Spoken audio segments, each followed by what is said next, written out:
Garam thapang rol kasia Chan le phui ngaya chu Trăng phần turin ka ava Ma se phui na thu na dam lo Liam tu an pung ze si Amak nghe liam tu chu Ashin fa nghe kan lo ni Trong cam le la mai zong a to Iram chana dai theo to tu ya Ven tu ten kho van ngak ang mai hiam Iram hian ang ngak ring che asin Dit na le rin om na mangla Kan ram madam nghe ya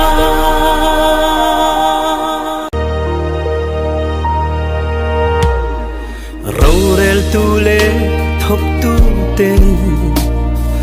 Chung la min mu ti siana Sa le ra kan câu to lo nghe Ei ru i do to zo kan Re thei pa chia le chan hai tên ne na An chan vo chu pe la An thin lunga thamwana Hoai sen an nei the na Trong cao le la mai zong an to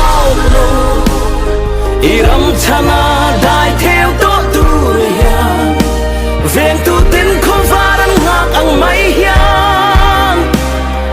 Iram hian ang ngak ring che asin Dit na le rin om na mauna Kan ram madam nghe yang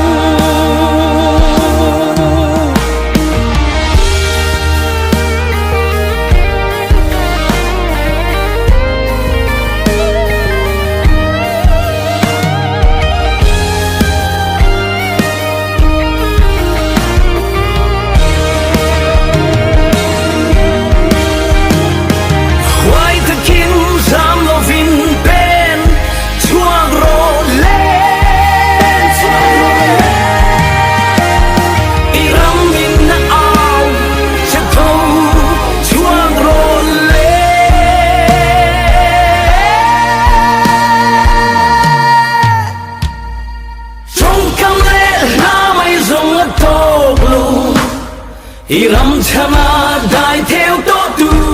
ya Ven tu ten kho varan ngak ang mai hian Iram hian ang ngak ring che asin Dit na le rin om na mangla Kan ram madam nghe yang Ram ro re na Isua atel ve